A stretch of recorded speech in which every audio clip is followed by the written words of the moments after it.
Hello comrade family. So here I am Arif Fatima. I hope you are doing well. So यहाँ पर हम कर रहे थे first year BCom semester first का environmental studies and environmental studies का आज का हमारा टॉपिक है एनवायरमेंटल कंसर्न एंड इश्यूज।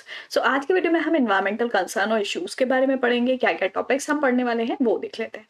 सबसे पहले हम देखेंगे इंट्रोडक्शन क्या होता है, what is environmental problems, why environmental problems today and what is environmental concern, major environmental concern today, major environmental problem in the world, their cause and impacts, and Indian environmental status, their cause and impacts. So ये सारे topics हम आज की video में cover करने वाले हैं। So start करते हैं आज की वीडियो एंड देखते हैं सबसे पहले इंट्रोडक्शन से। सबसे पहले इंट्रोडक्शन देखेंगे। There are many environmental issues of concern in the whole world such as overgrazing, deforestation, air pollution, water pollution and threats to endangered species. देखो हमारा जो इन्वायरमेंट है, इन्वायरमेंट मीन्स कि हम जहाँ पर रहते हैं, हमारा आसपास का जो वातावरण है, हमारी जो सराउंडिंग्स हैं, वो इन्वायरमेंट है हमारा, ठीक है। एंड जो जो चीज़ें हमें नेचर से मिली हैं वो सारी चीज़ें हमारे इन्वायरमेंटल सोर्स होते हैं, नेचुरल सोर्स होते हैं। एंड अब इन्वायरमेंट में हमारी कुछ प्रॉब्लम्स क्रिएट होती हैं, ठीक है। वो किसकी वजह से? मैन की वजह से भी होती हैं, बहुत सारी तो ज्यादातर मैन की वजह से ही होती हैं, ठीक है। उसमें से यहाँ पर बोला है कि कुछ इन्वायरमेंटल इश्यूज हैं, उनके कंसर्न हैं। सारी दुनिया की अगर हम बात करें उसमें ये सारे इश्यूज सेम रहते हैं। जैसे ओवर ग्रेजिंग हो गया, ठीक है। ओवर ग्रेजिंग मीन्स कि अगर कोई एक फील्ड है, वहां पर घास है, ठीक है, हरे भरे पेड़ है, तो वहां पर क्या होता है? ग्रेजिंग का मतलब चराना, जो भी जानवर होते हैं उनको चराना। तो बहुत ज्यादा अगर ओवर ग्रेजिंग कर देते हैं, ठीक है, ओवर ग्रेजिंग अगर वहां पे हो जाती है तो वहां की सोइल जो है वो खराब हो जाती है, ठीक है। एंड डिफॉरेस्टेशन क्या है भाई? डिफॉरेस्टेशन की जहां पर पेड़ हैं, पौधे हैं, वहां पर उन सारे पेड़ पौधों को काटा जा रहा है। उसकी वजह से बहुत सारी इश्यूज क्रिएट होते हैं। जैसे अगर कोई एक पर्टिकुलर एरिया है, वहां के पेड़ काट दिए जाते हैं, वहां की सोइल जो है वो खराब हो जाएगी, ठीक है। टॉप सोइल खराब हो जाएगी, उसकी विंड या पानी आएगा, उससे वहां पर कोई भी रोक नहीं होगी, जिससे फ्लड आ जाएगा, ठीक है। तो ये सारे इश्यूज होते हैं। एयर पॉल्यूशन हो गया या वाटर पॉल्यूशन हो गया, या फिर कुछ ऐसे खतरे जैसे इंडेंजर्ड स्पीशीज जो हो रही है, ठीक है, कि बहुत सारी स्पीशीज तो ऐसी हैं जो एक्सटिंक्ट हो चुकी हैं, जो खत्म हो चुकी हैं, बहुत सारी ऐसी हैं जो इंडेंजर्ड हैं, ठीक है। ये सारे इन्वायरमेंटल इश्यूज में आ जाते हैं। एंड ये सारे हम इनको किस तरीके से बचा सकते हैं, किस तरीके से हम इनकी देखभाल कर सकते हैं वो देखेंगे, ठीक है। फर्स्ट हम देखेंगे यहाँ पर what is environmental problem. Environmental problem क्या चीज है, ठीक है, कि इन्वायरमेंट से रिलेटेड जो प्रॉब्लम्स हैं वो कौन कौन सी है, ठीक है। इन्वायरमेंटल प्रॉब्लम का मतलब क्या हुआ? कि जो प्रॉब्लम इन्वायरमेंट से रिलेटेड है, ठीक है, इन्वायरमेंट से रिलेटेड है, इट मीन्स कि उसको किसी न किसी तरीके से उस प्रॉब्लम से इन्वायरमेंट को नुकसान पहुंच रहा है। Water has been polluted and trees cut down in an endless lust of for timber और न्यू फार्मिंग लैंड। देखो सबसे बड़ी प्रॉब्लम यहाँ क्या बताई है? एक तो पानी की हो गई, ठीक है, वाटर पॉल्यूशन की, एंड दूसरी हो गई डिफॉरेस्टेशन की, ठीक है। पानी जो है वो बहुत ज्यादा पॉल्यूट हो रहा है, बहुत अलग अलग तरीके के केमिकल, अलग अलग तरीके के वेस्टेज जो है वो पानी में कर देते हैं लोग, जिससे पानी जो है वो पॉल्यूटेड होता है। अब दूसरी चीज है ट्रीज का कट डाउन, ठीक, जो पेड़ हैं उनको बहुत तेजी से काटा जा रहा है, इतनी तेजी से काटा जा रहा है कि भाई बिल्डिंग बनाने की या हमें जो भी एरिया है, ठीक है, पूरा पर्टिकुलर एरिया जो भी हमें गिवन है, उसमें बहुत सारे एरिया ऐसे हैं जहां पर पेड़ पौधे हैं, बहुत सारे एरिया, लोग जो है वो बिल्डिंग बनाने की होड़ में बहुत तेजी से अपने बिजनेस को, इंडस्ट्रीज को, उनको बढ़ाने के चक्कर में सारे पेड़ को काट के और वहां का एरिया अपने यूज में लेना चाहते हैं, ठीक है। इसी वजह से डिफॉरेस्टेशन हो रहा है यहाँ पर। टिम्बर लकड़ी के या फिर नई फार्मिंग लैंड के लिए उसको पेड़ों को काट देते हैं।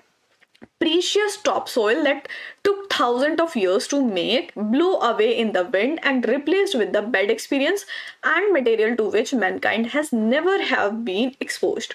अब क्या होता है, कोई भी एक पर्टिकुलर एरिया है, बहुत बार मैंने आप लोगों को ये चीज समझाई है। एंड इसमें क्या है, जैसे अगर हमारे पास ये सेम एरिया, ठीक है, एक ऐसी जगह है जहां पर ट्रीज लगे हैं, ठीक है, इस मिट्टी पर, एंड इस वाली पर ट्रीज नहीं लगे हैं, ठीक। तो अगर हवा चलेगी, विंड आएगी बहुत तेज, या फिर फिर पानी का बहाव होगा बहुत तेज, तो ये वाला जो एरिया है इसकी जो मिट्टी होगी जहां पर ट्रीज है वो मिट्टी इतनी जल्दी नहीं हटेगी। क्यों? क्योंकि जो ट्रीज है उसकी जड़ें जो है वो उस मिट्टी को पकड़े हुए हैं, उस पर इतना प्रभाव नहीं पड़ेगा। बट जहां पर बिल्कुल भी पेड़ नहीं है, अगर वहां हल्की सी भी हवा चलेगी या फिर पानी आएगा तो उसकी जो टॉप सॉइल है, टॉप लेयर जो होती है, ऊपर वाली लेयर जो होती है वो खराब हो जाएगी, उड़ के दूसरी जगह चली जाएगी। ठीक है, तो यहाँ पर इस तरीके से पेड़ जो है वो हमारी हेल्प करते हैं। तो यहाँ बोला है कि जो प्रीशियस टॉप सॉइल होती है बहुत ज्यादा, क्योंकि टॉप सॉइल ही हमारे लिए इंपॉर्टेंट होती है, सॉइल की भी बहुत सारी लेयर्स होती है।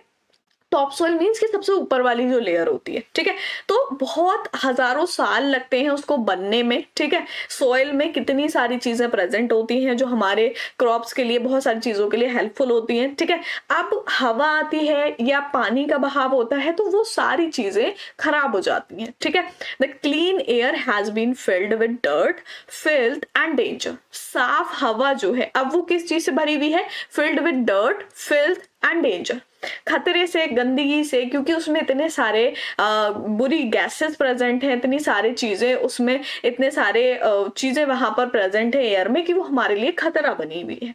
Plants and animal that have evolved in patient process have been subjected to genetic engineering often across the species simply in the name of profit. अब यहाँ क्या बोला है कि जो प्लांट्स और एनिमल्स हैं वहां पर उनको इवॉल्व किया गया पेशेंट प्रोसेस के लिए। जैसे हम लोग जो सांस लेते हैं, ठीक है, तो वो किसकी हेल्प से लेते हैं? प्लांट्स की हेल्प से। अब प्लांट्स ही अगर नहीं होंगे तो हम किस तरीके से सांस लेंगे? ठीक, तो ये दोनों ही चीजें हमारे लिए बहुत ज्यादा इंपॉर्टेंट है। एयर जिसमें हम सांस लेते हैं, ठीक है, उसका क्लीन होना जरूरी है। In short, Mankind has short total control over the environment and with potential distress result. Mankind जो है, क्योंकि ये सारी चीजें जो है वो कौन कर रहा है? ह्यूमन बींग्स कर रहे हैं, एंड उसी की वजह से ये सारी चीजें खराब हो रही है, प्रॉब्लम क्रिएट हो रही है। तो अगर हम शॉर्ट में बोले तो ये सारी चीजें मैनकाइंड कंट्रोल कर रहा है टोटली। ठीक है, एंड उसी से क्या हो रहा है, ये इतने खराब रिजल्ट हमें देखने को मिल रहे हैं। Landslide and flood cause by dramatic change in the topography of the land. अब लैंडस्लाइड और फ्लड जो है वो किस वजह से आ रहे हैं, उसकी वजह क्या है? तो वो है कि जो लैंड है उसकी टोपोग्राफी में जो चेंज हो रहा है उसकी वजह से लैंडस्लाइड हो रही है या फिर फ्लड आ रहे हैं। Each and every one of us must take a degree of responsibility for threat under which we now live.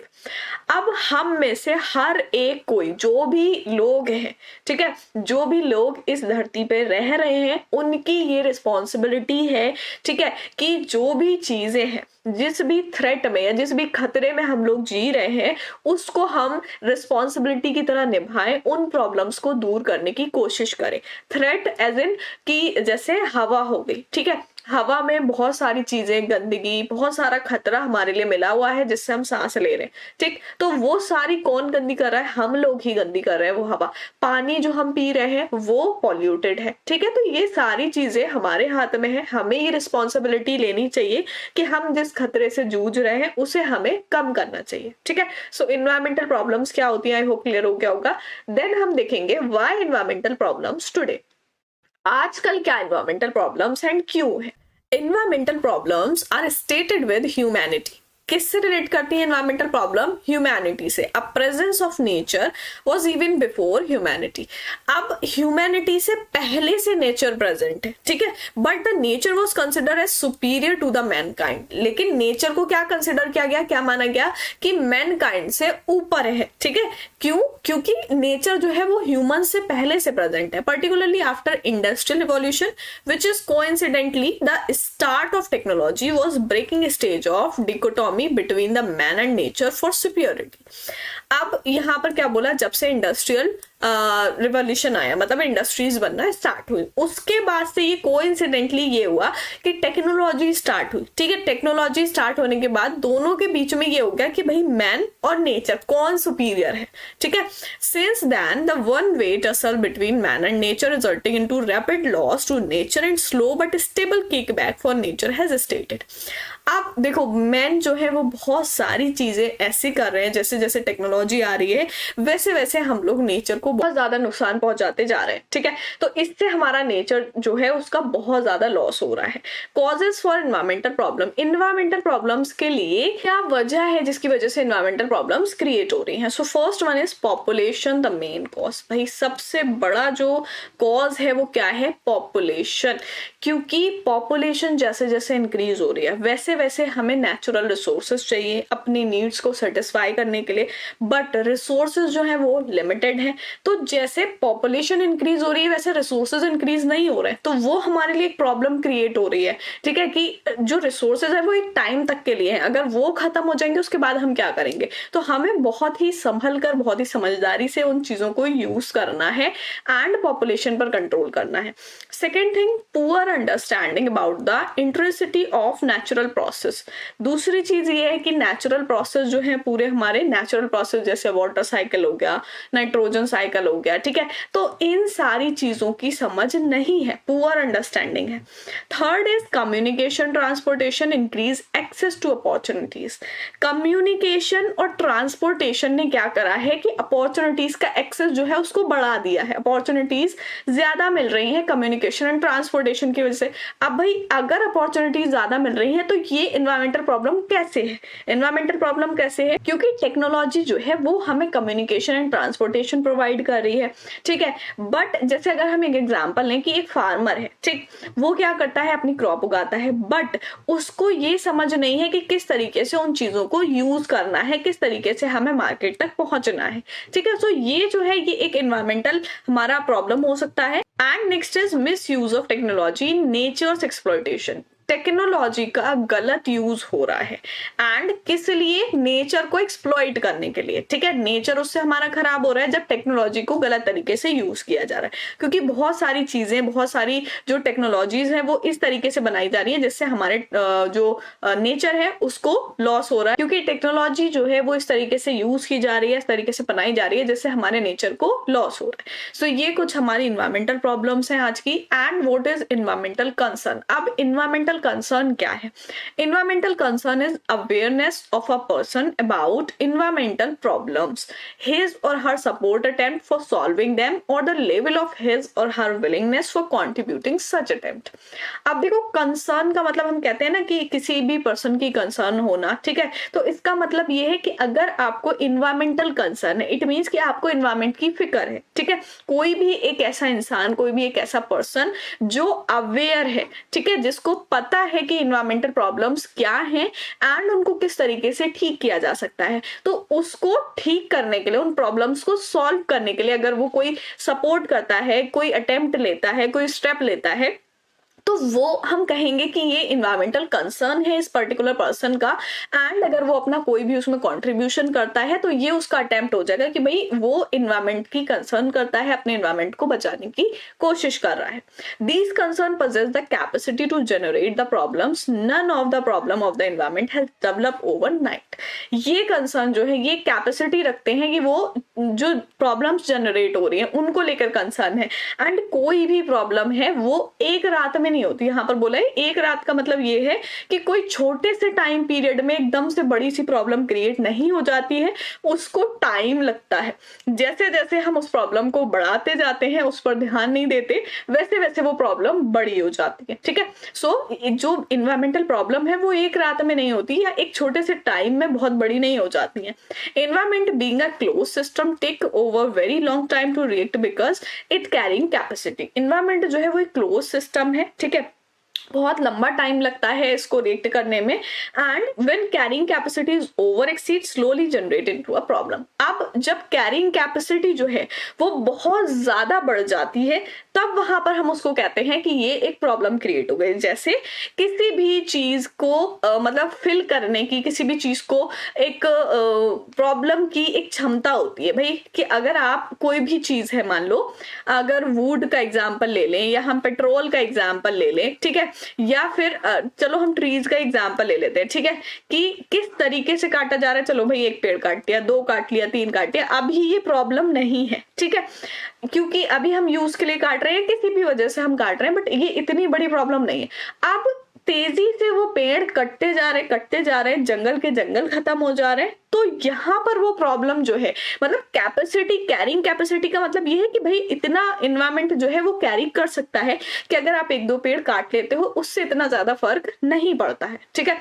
But अगर आप पूरे के पूरे जंगल काट दे रहे हो तो वो धीरे धीरे करके कैपेसिटी एक्सीड होती जा रही है कि भाई इतना हम नहीं बर्दाश्त कर सकते, इतना नेचर जो है वो बर्दाश्त नहीं कर सकता कि इतने ज्यादा ट्रीज काटे जा रहे हैं। तो वहां पर वो एक प्रॉब्लम क्रिएट हो जाती है, ठीक है। सो इन्वायरमेंटल कंसर्न समझ में आया कि इन्वायरमेंट की फिक्र होना, उस प्रॉब्लम को सॉल्व करने के लिए किस स्टेप उठाना, ठीक है।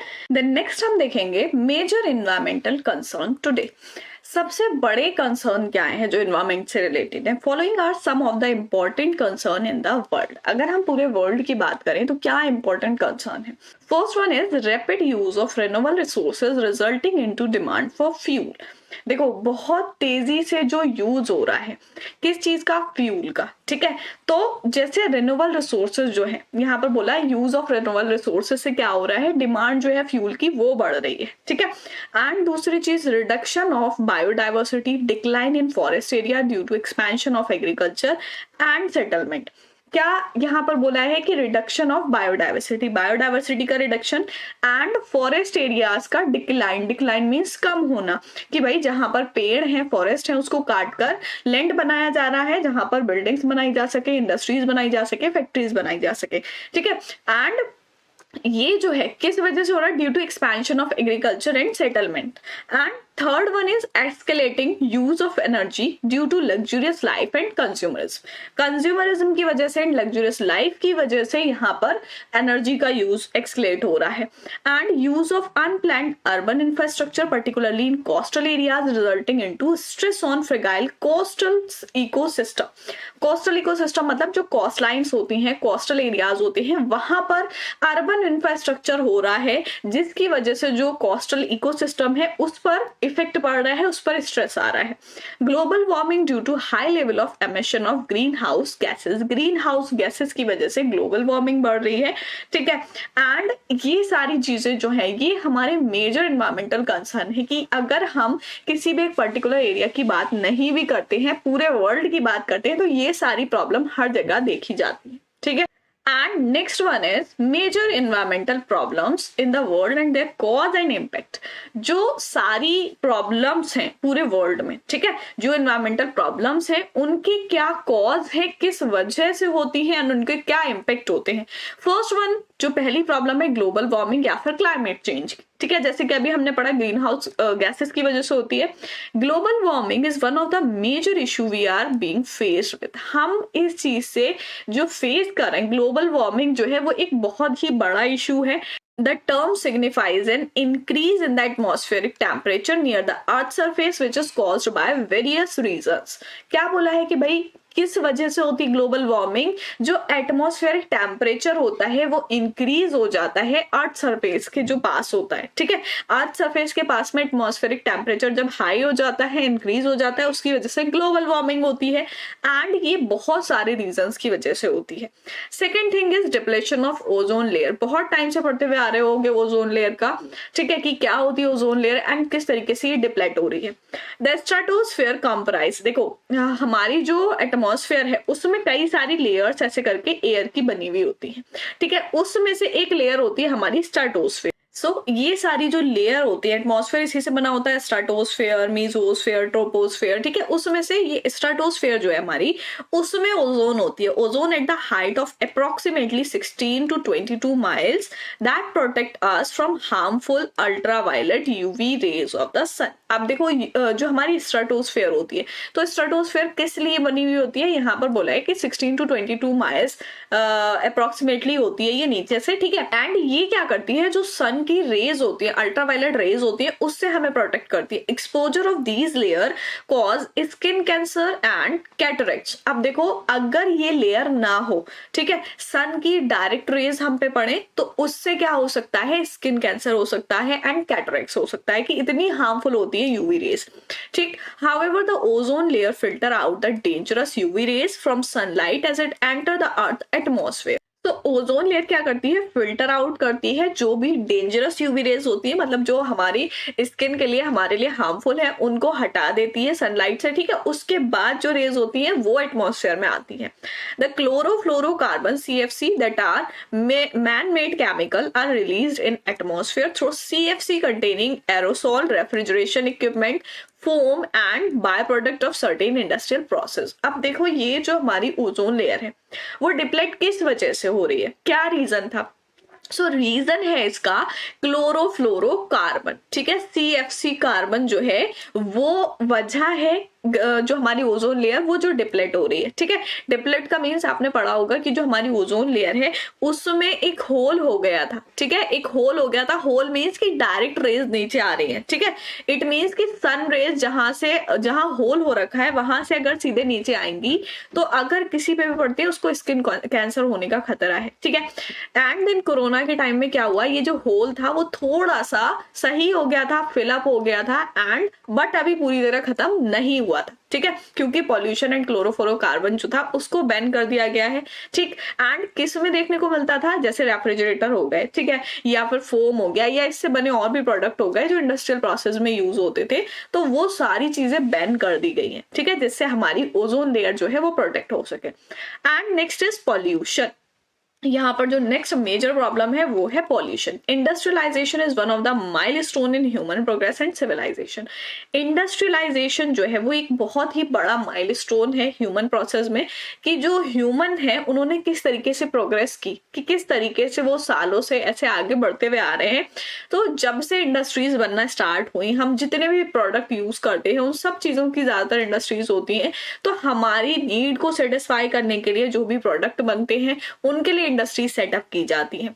तो यहाँ पर बोला है कि इंडस्ट्रीज जैसे जैसे बनाई गई, however the industries have come a host of toxic gases that are being released into the atmosphere. अब उस इंडस्ट्री से बहुत सारा ऐसा कचरा भी निकलता है जिससे लैंड पॉल्यूशन, वाटर पॉल्यूशन होता है एंड बहुत सारी टॉक्सिक गैसेस भी निकलती हैं जो रिलीज होकर हमारे एटमॉस्फेयर में मिल जाती हैं एंड वो हमारे लिए खतरा बन जाती है, क्योंकि हम सांस उसी एटमॉस्फेयर में उसी एयर में ले रहे हैं, ठीक है। सो ये एक बहुत बड़ी इन्वायरमेंटल प्रॉब्लम है। डिफॉरेस्टेशन, जैसे कि अभी हम पढ़ते हुए आ रहे हैं, deforestation, cutting down of trees, ठीक है, expanding population, industrialization and need for land for development activities in the expanding cities had led men to cut down forest mercilessly. So क्या बोला है कि जैसे पॉपुलेशन एक्सपैंड हो रही है, इंडस्ट्रियलाइजेशन को एक्सपैंड करने के लिए और जो डेवलपमेंट एक्टिविटीज हैं उनके लिए लैंड चाहिए है, उनके लिए लैंड की जरूरत है। तो सिटीज को एक्सपैंड करने के लिए, इंडस्ट्रीज को बनाने के लिए मैन क्या कर रहा है, जो फॉरेस्ट है उनको एकदम बेरहमी से काटते जा रहे हैं। Not only are the forest home to a large number of animal, trees and also important component of water cycle. Forest जो है वो सिर्फ जानवरों का या किसी भी जो हमारे फॉरेस्ट में वाइल्ड एनिमल्स रहते हैं उनका घर ही नहीं है, बल्कि वाटर साइकिल का भी एक कंपोनेंट है, कि वाटर साइकिल जो कंप्लीट होता है उसमें हमारे ट्रीज बहुत ज्यादा हेल्प करते हैं, ठीक है। एंड जो भी हम ऑक्सीजन ले रहे हैं वो ट्रीज की वजह से ही ले रहे हैं। तो इस तरीके से अगर ट्रीज कट डाउन होते रहेंगे तो ये हमारे लिए बहुत ही बड़ी प्रॉब्लम एक्चुअली हो भी गई है, और अगर इसी तरह चलता रहा तो ये बहुत ही बड़ी प्रॉब्लम क्रिएट हो जाएगी। And next is loss of natural resources.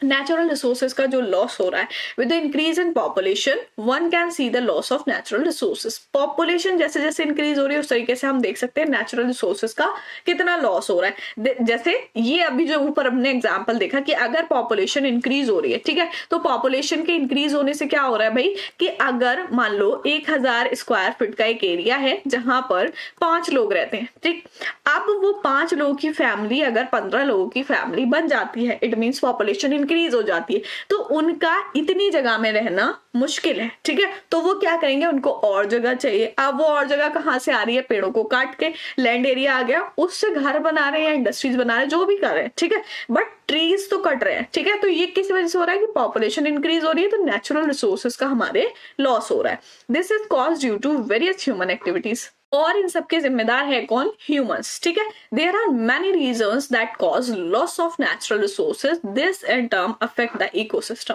And बहुत सारे रीजन है जिसकी वजह से नेचुरल रिसोर्सेज का लॉस हो रहा है। जैसे एक एग्जांपल अभी मैंने आपको दिया, ठीक है, पॉपुलेशन का, कि किस तरीके से हम पेड़ों को काट रहे हैं एंड यही सारे इफेक्ट पड़ते हैं इकोसिस्टम पर, ठीक है। सो ये कुछ मेजर प्रॉब्लम हो जाएंगी हमारे एनवायरमेंट की। एंड देन हम देखेंगे India environmental status, their cause and effect. India का एनवायरमेंटल स्टेटस क्या है एंड इसकी क्या वजह है, क्या इम्पैक्ट है। It's being predicted that soon we will overtake China in population size. And इस टाइम तो शायद हमने कर ही लिया है। इंडिया जो है वो आई थिंक फर्स्ट नंबर पे है पॉपुलेशन में। सो क्या बोला है कि जो हमारा इंडिया है उसमें सबसे ज्यादा पॉपुलेशन है, ठीक है।